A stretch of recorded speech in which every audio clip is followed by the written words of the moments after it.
본인 의혹에 아들 국제고 편법 입학 의혹까지 김민석 총리 후보자는 즉각 사퇴하라. 존경하는 국민 여러분, 저는 오늘 한 명의 국민으로서 그리고 자녀를 키우는 부모의 입장에서 참담한 심정으로 이 자리에 섰습니다. 정가 4번 대통령도 모자라 이제 정가 5번 국민총리라니, 이것이 지금 대한민국에서 벌어지고 있는 일이 맞습니까? 국민 여러분께 묻고 싶습니다. 이 정도면 스스로 총리 후보 사퇴하는 것이 맞는 거 아닙니까? 청년 결백까지는 바라지도 않습니다. 국민을 위해 일하겠는 고위공직자라면 최소한 본인과 가족에 대해 제기되는 의혹만이라도 말끔히 해소해야 하는 것 아닙니까? 일반 국민은 범죄 경력만 있어도 구급 공무원 시험에 응시조차 하지 못합니다. 선출직이라고 무조건 프리패스라는 의미가 아닙니다. 김민석 후보 스스로 본인에게 쏟아지는 의혹에 대해서 청문회에서 소상히 밝힌다고 하지 않았습니까? 그런데 뭐가 두려워서 자료도 다 제출하지 못하고, 뭐가 두려워서 증인도 부르지 못하게 합니까? 거대 여당의 그늘 뒤에 숨어 청문회 이틀만 대충 버티면 어차피 인중될 것이라고 생각하기 때문입니까? 김민석 총리 후보는 청문회장에서 본인 스스로 더 의혹을 더 증폭시킨 사안들에 대해 명확히 해명하십시오. 첫째, 본인 청와대의 석사 과정에 대해 명확히 해명하십시오.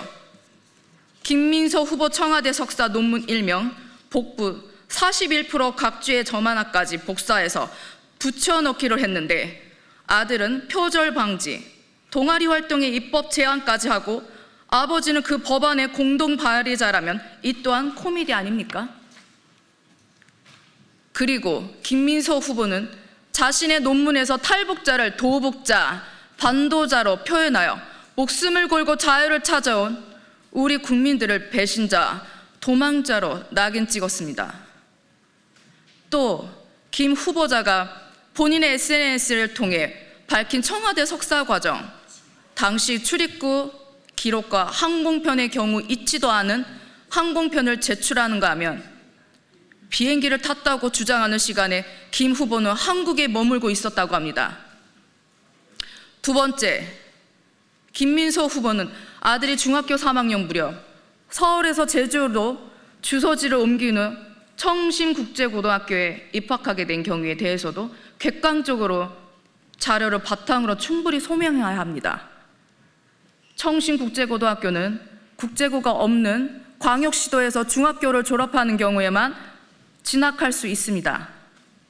그런데 공교롭게 같은 시기 김민석 후보의 전처는 제주국제자유도시개발센터의 비상임 이사로 선임되었다고 합니다.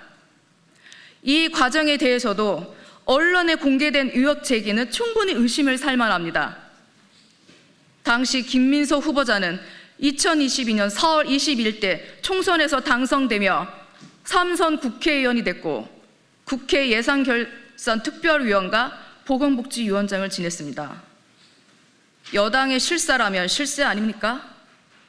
그런데 하필 공교롭게도 당시 JDC 이사장은 문대립 더불어민주당 의원입니다. 따라서 이 과정에 특혜는 없었는지 김민석 후보는 명확히 밝혀야 합니다. 세 번째, 김민석 후보의 아들의 고등학생 시절 홍콩대 인턴십 과정과 공동 저자로 이름을 올린 논문의 미 대학 입시 사용 여부도 말보다는 증거를 통해 명확히 밝혀주십시오. 네 번째, 김민석 후보의 아들 유학 비용에 대해서도 청문회 과정에서 의혹이 더욱 증폭되었지만, 김 후보는 전 배우자가 자녀 유학비 2억 원을 부담했다고 말만 할 뿐 관련 자료는 제출하지 않았습니다. 이 밖에도 자녀 입시 관련 추천서, 학교생활 기록부 등 국회가 요청한 핵심 자료들은 대부분 제출하지 않았다고 합니다. 그런데도 김 후보자는 억울합니다. 정치 공세입니다. 자녀 교육은 전 배우자가 맡았습니다 라는 말만 반복하고 있습니다. 어떻게 상대에게는 엄격한 잣대가 김민석 후보 본인에게는 다른 것입니까? 자녀를 위해 이사하고 공공기관 채용을 통해 전학 기반을 마련하고 대학 입시에 이르기까지 아주 매끄럽게 이어지는 완벽한 이 과정이 과연 일반 국민이라면 가능한 일이겠습니까? 조금 전 장관 자녀 입시 비리 등으로 대법원에서 유죄 판결을 받았습니다. 국민들은 해당 사건을 국민보편정서 위반의 상징처럼 기억하고 있습니다. 그리고 이제 김민석 후보자의 각종 의혹을 바라보며 또다시 우리 국민은 상대적 박탈감을 느낍니다. 모든 국민이 법 앞에 평등하다고 늘 당신들이 해온 말 아닙니까? 이미 이재명 정부는 선거 이후에도 대통령의 재판을 이어가야 한다는 64%의 국민도 무시하고 가는 정권입니다. 그래서 이런 불의를 바로잡고자 김민석 후보의 총리 인준을 반대하는 것입니다. 더 이상 국민들을 박탈감에 빠지지 않게 해주십시오. 유권자 무죄, 무권 유죄, 특권을 누리고도 반성하지 않는 나라, 죄를 짓고도 처벌을 받지 않는 나라, 이것이 이재명 정부가 말한 진짜 대한민국, 새로운 대한민국인 것입니까?